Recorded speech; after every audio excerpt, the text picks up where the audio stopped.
오늘 참 우리가 읽은 이 말씀은 아마 많이 잘 아는 말씀이에요. 그렇죠? 네. 마태복음 16장의 이 말씀.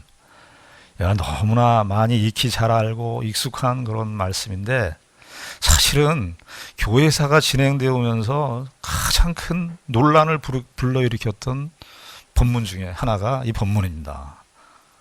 뭐 쉽게 얘기하면요, 개신교하고 우리 카톨릭, 여기 좀 지나가면 보정성당이 있는데 카톨릭하고 이 개신교가 나누어지게 되는 그 본문이 이 마태복음 16장의 이 본문 때문입니다.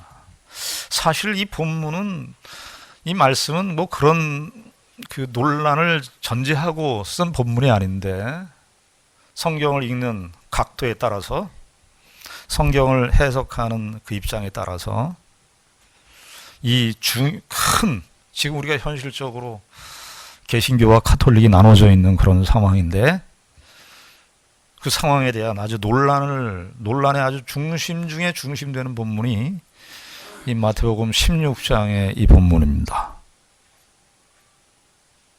우리가 왜 이렇게 논란이 됐는가 하는 그런 신학적인 주제를 이야기하기 전에 성경 흐름을 우리가 생각을 하면서 예수님께서 던지신 질문, 그리고 예수님의 질문을 받는 제자들의 반응, 베드로의 대답, 이런 것들이 정말 어떤 의미가 있는가. 우리가 얼른 하나 좀 더 생각해야 될 것이 있습니다. 이 마태복음 16장에 예수님께서 던지신 두 번의 질문, 인자는 나를 누구라 하느냐, 너희는 나를 누구라 하느냐, 이 질문을 던지셨는데, 예수님께서 이 두 가지 질문, 짤막한 질문이지만 우리가 생각해야 되는 것이 있습니다. 성경에서 나오는 첫 질문을 생각하지 않을 수가 없습니다. 예수님의 이 질문은 너희는 나를 누구라 하느냐, 인자를 누구라 하느냐, 나를 누구라 하느냐 하는 이 질문은 예수님께서 제자들에게 하신 질문이지만, 더 소급해서 거슬러 올라가면 창세기 3장의 9절의 하나님의 첫 질문, 인류를 향하여, 물론 그 당시 때 아담과 하와에게 하는 질문이지만, 우리가 첫사람 아담의 흐름을 따라서 태어난 사람들 아닙니까? 성경적인 그 입장을 따라서 얘기한다면 우리는 첫사람 아담의 범죄에 다 참여된 사람이에요.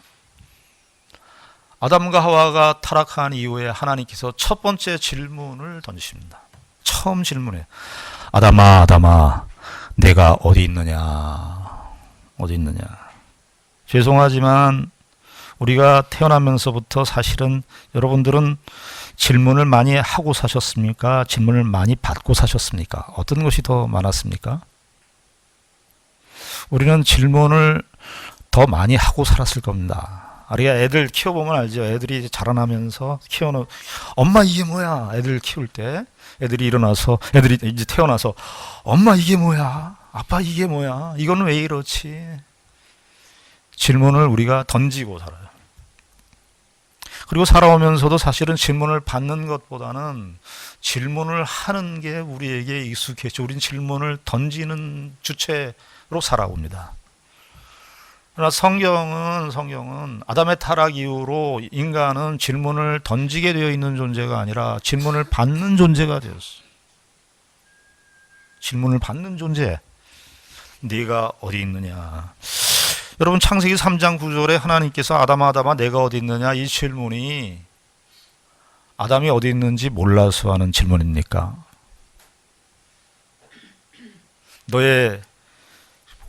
아담과 하와가 무화과 나무로 잎을 가려서 동산의 어디 숲속에 숨었습니다. 그 장소를 몰라서 하나님께서 묻는 질문입니까? 너희들 하나님을 떠난 그 자리가 어디인가? 너희들 하나님의 품을 떠난 자리, 그 자리가 어디인가? 영적인 위치, 인간의 가장 근본적인 영적인 위치를 묻는 질문입니다. 근데 이 질문에 대해서 사람들이 답을 해야 돼요. 답을 어떻게 해야 되느냐? 오늘 마태복음 16장에 예수님께서 던지는 두 번의 질문에 대해서 어떻게 답을 하느냐.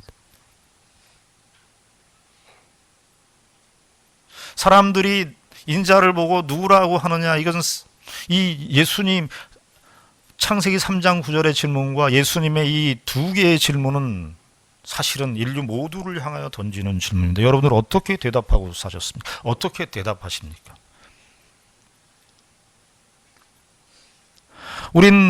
우리가 질문을 던지는 주체로 살아오는 게 익숙하지만 사람들은 사실은 이 질문 앞에 서 있어. 인류 모두는 다 내가 어디 있느냐, 내가 어디 있느냐라는 질문 앞에 서 있고 너희들은 인자를 누구라고 하느냐? 이 질문 앞에 다 서 있어요.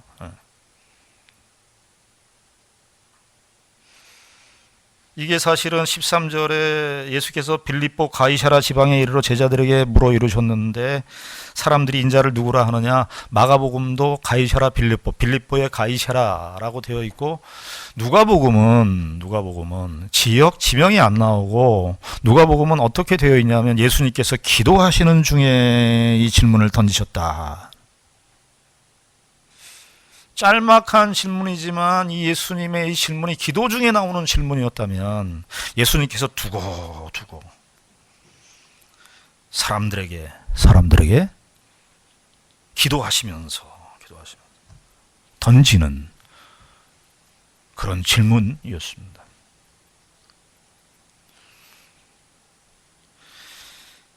그러자 예수님의 제자들이 이렇게 말을 하죠. 14절에 이르되 더러는 세례 요한, 더러는 엘리야, 어떤 이는 예레미야나 선지자 중에 하나라 합니다. 그렇게 얘기를 합니다. 이것은 명답이에요. 예수님에 대해서 아주 잘 대답한 겁니다. 더러는 세례 요한, 더러는 엘리야, 어떤 이는 예레미야나 선지자 중에 하나이다. 이 아주 명답 중에 명답입니다만 명답이 꼭 정답은 아닌 거 아시죠? 아무리 기가 막힌 명답을 했어도 그 명답이 정답은 아닙니다. 여기 더러는 세례 요한 이렇게 보니까 마태복음 14장에 보면 그 당시 때 헤롯이 예수님을 가리켜서 세례 요한이 다시 살아난 거 아니냐. 그 예수님을 향해서 세례 요한 이렇게 생각했고요. 또 더러는 엘리야라고 생각했습니다. 엘리야는 구약 성경의 마지막 선지서인 말라기 4장 5절에 내가 말세에 한 선지자를 엘리야와 같은 선지자를 보내겠다고 하는 그 예언을 통해서 보았을 때 마지막에 오신 이 선지자 이 엘리야 예수님이 하시는 활동을 보니까 이 엘리야가 아니냐. 또 어떤 사람은 예레미야라고 생각을 했습니다. 예레미야라고 생각했던 것은 어떤 의미에서 예수님에 대해서 이 사람들은 이 예레미야라고 말하는 사람은 더 깊이 생각한 사람이라고 할 수 있겠습니다. 왜냐하면 예레미야가 언제 활동했습니까? 구약시대 때 남쪽 유다가 바벨론의 포로로 잡혀가는 그 어간에 이스라엘의 정말 말기에 그 말기에 활동했었는데 그 당시에 예레미야가 성전을 향해서 성전의 제사장들이나 그 성전을 향해서 이거 다 무너진다. 하나님께서 저 이방 나라 바벨론을 통해서 이 예루살렘을 심판하실 텐데 이 성전이 완전히 회파당하고 멸망당할 것이다. 그 예언을 했습니다. 그러니까 그때 있었던 왕이나 거짓 선지자들이나 이런 사람들이 예레미야를 옥에다 가두고 태형을 해갖고 예레미야를 감옥에다 넣고 그런 수모와 고난을 당했던 사람이 예레미야였습니다. 아마 예수님께서 생애 초기에 예루살렘 성전을 향해서 성전 청결 사건을 예수님께서 일으키셨거든요. 채찍을 가지고 예루살렘 성전의 그 성전의 상을 다 둘러엎으셨습니다. 채찍으로 때리고 둘러엎으셨습니다. 그런 모습을 보니까 정말 구약시대 때 그 부패한 이스라엘, 영적으로 타락의 극도에 있었던 그 이스라엘을 향하여 하나님의 말씀을, 하나님의 예언을 가감없이 전파했었던 그 예레미야 같은 사람이 아닌가. 그렇게 예수님에 대해서 생각을 한 것입니다. 예수님께서 이 말씀에 대해서 가타 부타 말씀을 안 하시고 15절에 이렇게 예수님께서 질문을 합니다. 15절, 우리 15절 말씀 같이 읽습니다. 이르시되 너희는 나를 누구라 하느냐. 너희는 나를 누구라 하느냐. 14절에 일반의 세간의 대답. 저희는요, 우리는 어렸을 때 이 학교에서 여러분 예수님에 대해서 어떻게 듣고 배우셨나요? 예수님 4대 성인 중에 한 사람으로 배웠습니다. 그렇죠? 공자나 석가나 마호메트나. 그래서 예수님은 4대 성자 중에 한 사람으로 생각을 했습니다. 그러나 예수님께서 묻는 질문은 세간의 예수님에 대한 일반적인 인식, 그 일반적인 인식이 아니라 제자들에게 묻는 거예요. 너희는 나를 누구라 하느냐. 여러분, 특별히 우리가 13절 말씀, 예수님께서 가이사라, 빌립보 가이사라 지방에 갔다 이렇게 되어 있는데요. 예수님께서 묻는 이 질문이 그냥 우리가 성경 공부하면서 너희는 예수님을 어떻게 생각하니? 예수님 누구라고 생각하니? 하는 그런 질문이 아닙니다. 예수님께서 하신 질문의 배경을 우리가 생각을 해야 합니다. 예수님께서 빌립보 가이사라라고 하는 지방에 가셨습니다. 이 빌립보 가이사라라는 지역은, 가이사라라고 하는 것은 그 당시에 시저예요. 황제 가이사 아구스도. 빌립이라고 하는 사람은 그 당시 때 헤롯 대왕이 있었는데, 헤롯 대왕의 아들, 헤롯이 죽고 헤롯 대왕의 아들이 3등분하고 있었어요. 갈릴리를. 갈릴리 북쪽을 헤롯의 아들인 헤롯 빌립이 통치하고 있었던 데였습니다.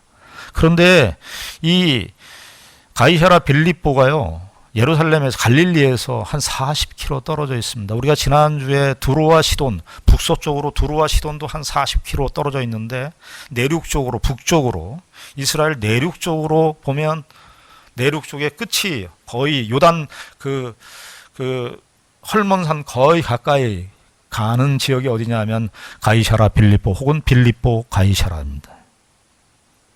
그러니까 이 헤롯 대왕의 아들인 빌립이 가이사라, 그 당시 때 아우구스토에게 잘 보이게 하기 위해서 지역 이름을 바꿨어요. 빌립보 가이사라라고. 누가 그러더라고. 태초에 하나님이 천지를 창조하셨느니라 그랬는데, 어떤 분이 그래요. 태초에 권력이 있었느니라. 권력이. 빌립이 이 빌립 헤롯이 가이사 아구스토에게 잘 보이게 하기 위해서 이 빌립의 시저입니다. 이렇게 지명을 그렇게 붙였어요. 그래서 이 가이사라 빌립의 이 가이사라라고 하는 지역은 이 이스라엘 사회에서 가장 로마화된 도시였어요. 로마의 철학, 로마의 권력, 로마의 힘의 향배에 이렇게 따라서 움직이는 그 유대의 가장 핵심적인 지역이 가이사라 빌립보의 가이사라였습니다. 로마의 큰 신전이 판이라고 하는 신전. 판이라고 하는 것은 모든이라고 하는 것인데, 어떤 면에서 만신전 같은 건데, 판이라고 하는 신전이 있을 정도로 황제 숭배 사상이 가장 절정의, 가장 중심지가 이 가이사라 빌립보 가이사라였습니다. 예수님께서 이 배경 속에서 묻는 거예요. 가이사라 빌립보, 예루살렘에서 먼 지역에 가셔서 제자들에게 너희는 나를 누구라고 하느냐를 묻는 것입니다. 그냥 밥 먹고 식사하면서 편안하게 식사하면서 너희는 나를 누구라고 하느냐? 혹은 우리가 바이블 스터디 하면서 성경 공부하면서 예수님이 누구라고 생각해요가 아니라 이 너희는 나를 누구라고 하느냐라고 하는 이 질문의 대답을 어디에서 주님께서 요구하시냐 하면 세상의 한복판이라고 할 수 있는 가이사라 빌립보, 전혀 하나님을 인정하지 않고 세상의 정신과 세상의 가치와 세상의 철학을 따라서 살고 있는 그 시대의 중심에서 묻는 질문이에요. 너희는 나를 누구라고 하느냐? 예수님께서 단순히 너희는 나를 누구라고 하느냐, 그냥 예수님의 정체, 예수님의 신분 자체를 묻는 질문일까요? 예수님께서 사실 이 질문을 던지는 것은 너희는 도대체 나를 누구라고 인식하고 따르느냐는 거죠. 이 질문이 함의하고 있는 뜻은 바로 그런 뜻입니다. 너희는 도대체 나를 어떻게 알고 어떻게 따르고 있느냐. 여러분, 이 질문은요, 우리 일반 관계, 인간관계 속에서도 우리가 이 질문을 사실은 던져야 돼요. 나 자신에게도 던져야 되고 상대방에게도 던져야 돼요. 여러분, 남편과 아내와 남편이 사실은 이 질문을 사실은 서로 하고 받고 살아야 됩니다. 아내가 남편에게 이렇게 질문을 할 수 있죠. 어떤 질문? 나는 당신에게 어떤 존재야? 나는 당신에게 뭐지? 이 질문을 아내나 남편이 상대방에게 한다면 그 질문이 무엇이겠어요? 나는 당신에게 무엇이야? 그러면 난 사랑하는 아내지, 내 아내지, 내 남편이지. 그런 그냥 지식적인 정보적인 차원의 답을 요구하는 질문이겠습니까? 목사님 어떻게 그런 질문을 하실 줄 아느냐고요? 들어봤으니까 제가. 나는 도대체 당신에게 무엇입니까? 나는 당신에게 도대체 누구냐?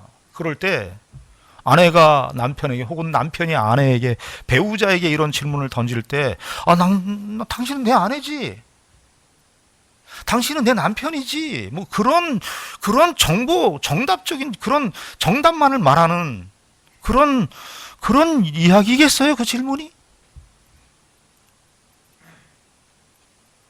여러분, 아내가 어느 날 당신 나에게 도대체 나는 당신에게 도대체 뭐야? 당신에게 뭐야? 예수님의 이 질문이 참 많이 묵상하게 하는 질문이에요. 나는 당신에게 뭐야 도대체? 그 이야기는 아내인 줄 알지, 남편인 줄 알지만 남편답게 나를 대우해 줬냐? 당신이 내 아내라는 건 맞는데 당신이 내 아내처럼 나를 아내로서 대접을 해주고 있느냐? 부모가 자식에게 이 질문을 던질 수 있죠. 부모가 자식에게, 야, 나는 도대체 너희들에게 뭐하냐? 이게 요즘에 하는 말이, 부모는 은행이래, 은행. 예. 은행. 그렇게 다 돈만 갖다 주는 은행. 애들이 돈 갖다 주는. 정말 우리가 그런 질문과 대답으로 우리가 우리의 인생을 살아갈 수 있습니다. 예수님께서 던지시는 이 질문은 참 우리도 사실은 던져야 되는 질문이기도 합니다. 여러분, 그런데 예수 그리스도, 너희는 도대체 나를 누구라고 생각하느냐? 너희는 도대체 나를 너희는 이게 강조되어 있어요. 너희는 나를 누구라고 생각하느냐? 사실은 여기 베드로가 대답은 했습니다만, 베드로가 한 개인으로 대답했다기보다는 베드로가 개인으로 대답을 했는데 사실은 제자들 전체의 대답이었을 겁니다. 왜냐하면 제자들이 서로 이야기를 했을 거예요.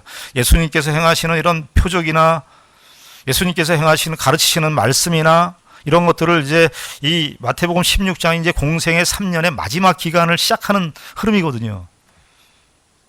그리고 예수님께서 이제 처음으로 예수님 당신이 돌아가실 것을 말씀하시는 첫 언급이 나오는 부분이니까 예수님께서 이제까지 특별히 오병이어의 표적을 통해서 예수님께서 야, 이 세상에 우리의 육신의 만나, 육신의 양식만을 제공해 주시는 분이 아니라 그분이 우리에게 영적인 만나, 영적인 양식을 공급해 주시는 분이라는 사실을 알고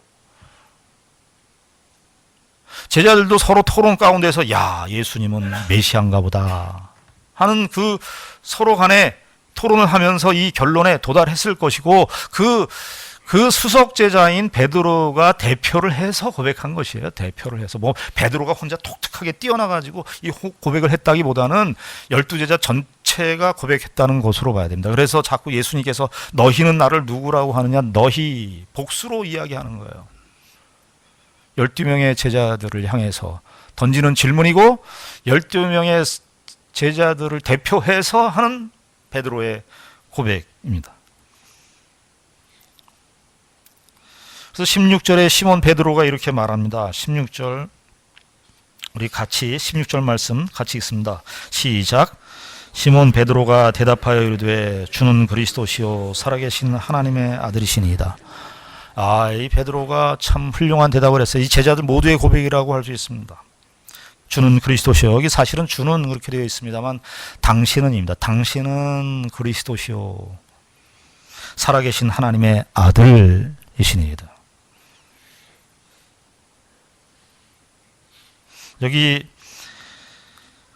사실은 예수님께서 던지시는 질문과 베드로의 대답 속에 예수님이 어떠하신 분인지가 잘 표현되어 있습니다. 예수님이 처음에 질문을 던졌던 13절에 예수님이 나를 누구라고 하느냐 그렇게 하지 않죠. 13절에 어떻게 되어 있죠? 사람들이 인자를 누구라고 하느냐 이렇게 묻습니다. 인자가 누구냐? 인자라는 말은 사람의 아들이라는 뜻입니다. 그러니까 예수님께서 사람의 아들을 누구라고 부르냐? 이게 예수님 당신 자신을 가리켜서 종종 쓰는 표현이에요. 성경 복음서에도 나오는 인자를 누구라고 하느냐? 그리고 사람의 아들 예수님이 질문 속에서 예수님의 호칭을 스스로 밝히셨는데 하나의 호칭이 뭐냐 하면 사람의 아들이라는 호칭이고 오늘 베드로의 고백 속에는 두 가지가 나오죠. 그리스도시오라는 말과 하나님의 아들이라는 말이 나와요. 그러니까 예수님의 이 질문과 베드로의 대답 속에서 예수님의 호칭이 크게 세 가지가 부각되는데 하나는 뭐냐 하면 사람의 아들. 그건 예수님 스스로 말씀하신 거예요. 사람의 아들을 누구라고 하느냐. 베드로의 고백 속에서는 그리스도시요 하나님의 아들. 여러분 예수님께서 사람의 아들이라고 할 때 예수님께서 의도하신 것이 있어요. 예수님께서 정말 그리스도가 되시려면 그리스도라는 말은 구약의 메시아의 신약 헬라식의 표현입니다. 구약에서는 메시아, 마시아후, 원래 히브리어는 마시아후 이렇게 되어 있습니다. 영어로 메시아 발음이고 헬라 말로는 그리스도고 우리가 기독교를 때 그리스도교를 중국말로 한 것입니다. 그게 다 그리스도예요. 근데 주께서 정말 그리스도가 되시려면 두 가지가 충족이 돼야 돼요. 두 가지. 하나는 뭐냐 하면 사람의 아들로서 오셔야 돼요. 사람의 아들로서. 또 하나는 하나님의 아들로서 신성적인 하나님의 아들로서 와야 돼요. 하나님의 아들로서. 그런데 지금 예수님께서 사람의 아들로서 그리스도가 하나님의 아들로서 사람의 아들로서 하나님의 아들로서 그리스도가 되시려면 사람의 아들로서 오셨을 때는 사람의 모든 죄와 사망과 인간의 모든 것들을 다 책임져야 되기 때문에 예수님께서 사람의 아들로 오셨는데 사람의 아들로서 하나님의 아들이 되고 사람의 아들로서 그리스도가 되시기 위해서는 친히 십자가로 가셔야 해요.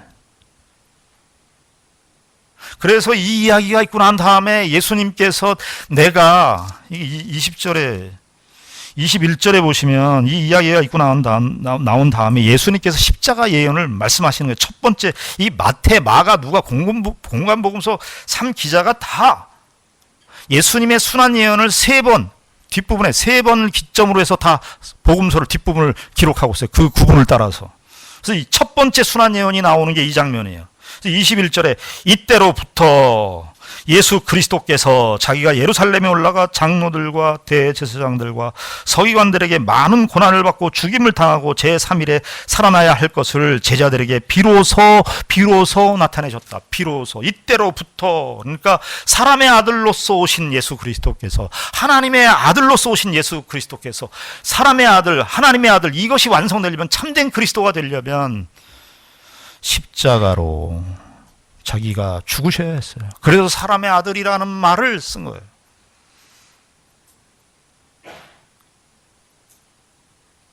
그런데 베드로가 이 예수 그리스도를 향하여 살아계신 하나님의 아들이요 그리스도라, 그렇게 말해요. 그리스도라고 하는 말은 기름 부음을 받았다라는 표현인데요.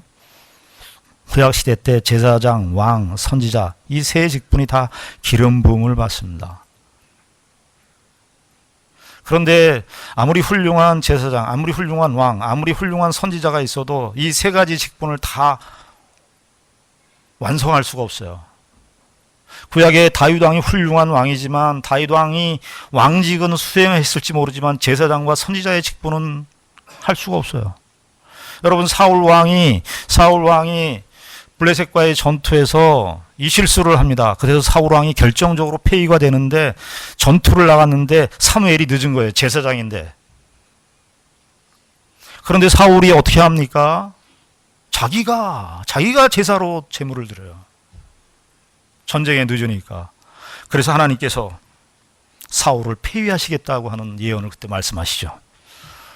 왕은 왕으로서의 직분을 감당해야 돼요. 왕의 제한이 있어요.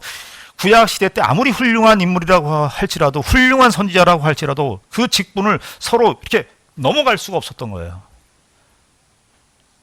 그런데 예수 그리스도께서는 참 왕이시며 참 선지자이시며 참 제사장으로서 이 땅에 오신 분이니, 이게 베드로의 고백이 얼마나 참 훌륭한 고백입니까? 주는 그리스도시요 살아계신 하나님의 아들이십니다. 베드로와 이 베드로의 고백 속에 모든 사도들, 제자들도 다 같이 마음을 들여서 고백했을 거예요. 그래서 17절에 예수님께서 뭐라고 그러십니까? 우리 17절 말씀 같이 읽습니다. 17절 말씀 시작. 예수께서 대답하여 이르시되 바요나 시모나 내가 복이 있도다. 이를 내게 알게 하니는 혈육이 아니요 하늘에 계신 내 아버지시니라. 이게 마태복음에만 기록되어 있는 말씀이에요. 예수께서 대답하여 이르시되 바요나 시모나 내가 복이 있도다. 이 복이 있도다. 예수님께서 이 복이 있도다라는 말을 쓸 때요, 그냥 립 서비스가 아니에요. 성경은 재물이 많으면 복이 있다, 혹은 지혜가 많고 지식이 많으면 복이 있다, 그렇게 말한 적이 없어요. 왜냐하면 재물이라고 하는 것은 복이 될 수도 있고 안 될 수도 있기 때문입니다. 지식이 많은 것도 복이 될 수도 있고 안 될 수도 있어요. 권력이 많은 것도 복이 될 수도 있고 안 될 수도 있어요. 주님께서 말하는 이 복은 영원한 복이에요. 여러분, 재물이 꼭 복이 될 수도 있고 안 될 수 있다는 거 우리가 다 우리 인생살이 속에서 다 겪고 알잖아요. 물질이 꼭 많아야 사람들이 정말 복된 존재가 되는가? 여러분, 신앙생활, 교회생활 저도 어렸을 때부터 해왔습니다만 교회를 등지고 떠나는 데는 꼭 실패해서만 떠나는 게 아니라 세상에서 잘 나가. 모든 것이 자기 마음대로 이루어지는 게 되니까 교회를 점점 멀어져요. 재물이 그때는 복 노릇이 되는 게 아니라 재물이 저주의 노릇을 하는 거예요. 지식이 많다고 지혜롭다고 똑똑한 것이 꼭 좋습니까? 똑똑한 사람들이 많은 나쁜 짓의 그 지식으로 사용되는 거 우리가 인류 역사 속에서 많이 보지 않았습니까? 그 똑똑한 머리로 폭탄을 만든 것이 인간입니다. 똑똑하면 무조건 복되는 겁니까?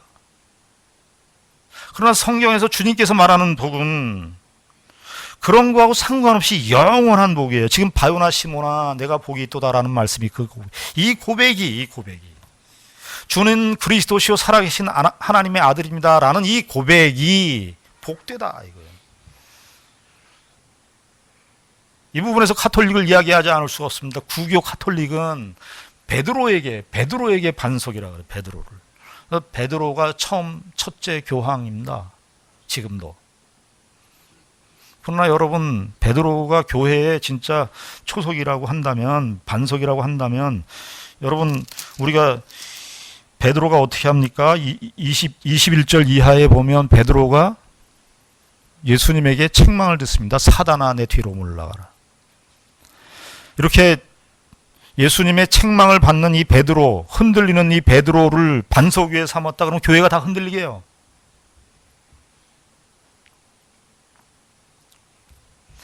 17절에 주님께서 말씀하시기를 내가 복이 있도다 하면서 이를 내게 알게 아니는 혈육이 아니요. 혈육이 아니라는 말은 이성과 논리의 결과가 아니다 이런 뜻이에요. 이성과 경험의 법칙이 아니다 이런 뜻입니다. 네가 이 고백을 한 것은 하늘에 계신 너희 아버지께서 알게 하신 것이다 이거예요. 베드로 너의 지혜와 베드로 너의 능력으로 된 것이 아니라는 거예요. 하나님께서 주신 거예요. 그래서 교회는 이 고백 위에 서 있는 거예요. 신앙 고백, 베드로가 한 고백. 주는 그리스도시요 살아계신 하나님의 아들입니다. 이 고백 위에 서 있는 거예요. 에베소서 2장에 의하면 사도들과 선지자들의 터 위에 교회가 세워졌다 그래요. 사도들과 선지자들의 터, 사도들과 선지자들이 증거한 내용이 무엇이죠? 예수 그리스도의 죽으심과 부활이에요. 고린도전서 3장에 그래서 터는 그리스도의 죽으심과 부활의 터가 교회의 기초입니다. 우리 뿌라텔리 찬양 합동신학교 가서 찬송하는 거 중창단 찬송 들을 때 거기 찬송 중에 이겼잖아요. 주는 반석, 주는 반석. 주님이 반석이라는 거예요. 주님이. 주는 그리스도시요 살아계신 하나님의 아들입니다. 이 고백이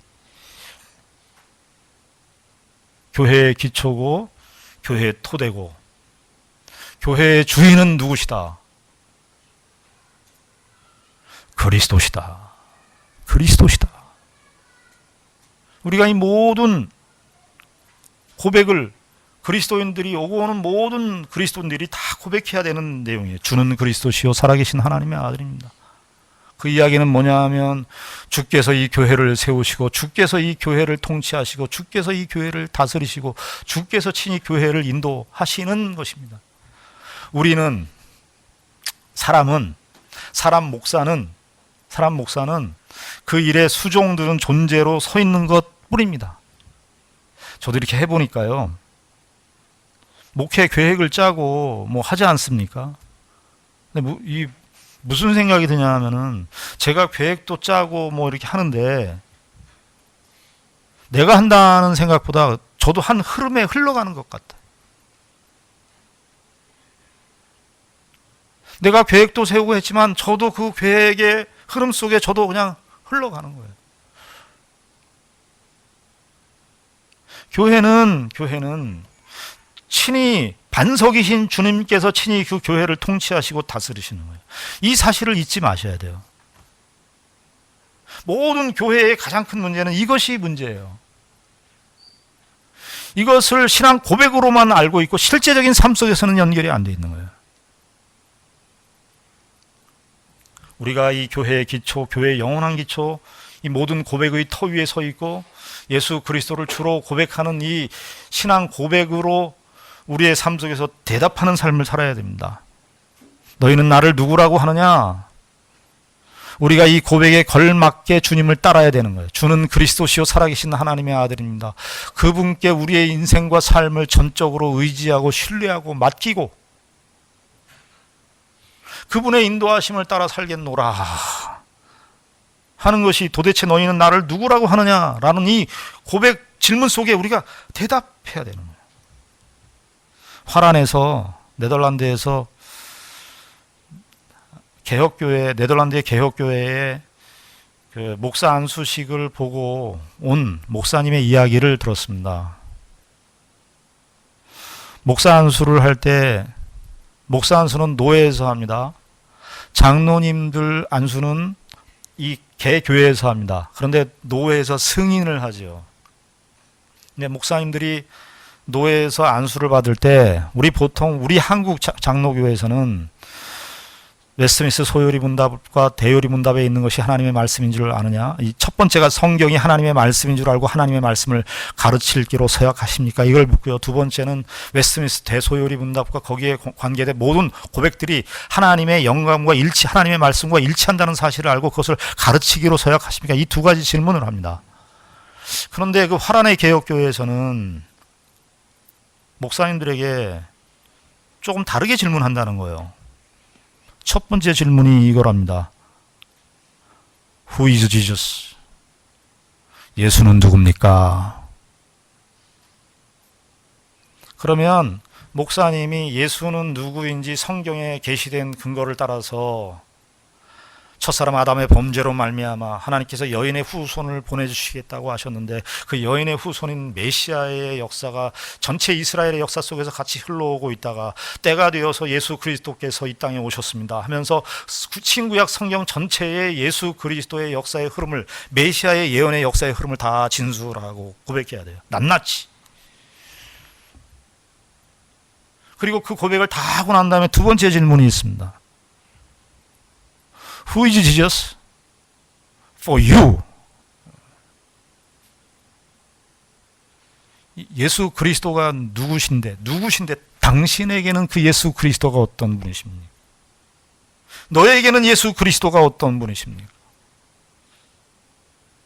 우리가 예수에 대해서 말도 할 수 있고요. 예수에 대해서 정말 멋들어진 신앙 고백도 할 수 있지만 그것은 우리의 전체가 아닙니다. 그 예수 그리스도에 대해서 우리의 전 생애와 삶을 맡기고 신뢰하고 그분의 인도하심을 따라 사느냐 하는 것이 너희는 나를 누구라고 하느냐 라고 하는 이 예수님의 질문을 두고두고 우리가 마음속에 새기면서 대답해야 되는, 반응해야 되는 저와 여러분들의 인생인 것입니다. 기도하겠습니다. 하나님 아버지, 은혜를 감사합니다. 베드로가 예수님에 대해서 훌륭한 신앙 고백을 하였습니다. 그러나 그 신앙 고백은 우리의 말과 입으로만 끝나는 고백이 아니고 우리의 삶 속에서 나타나야 되는 삶의 고백입니다. 우리가 매일매일 살아가면서 이 질문을 의식하고 살게 하시고 예수 그리스도를 따르는 참된 제자로서의 삶을 살아가는 우리 모두가 되게 하여 주시옵소서. 예수님 이름으로 기도드리옵나이다. 아멘.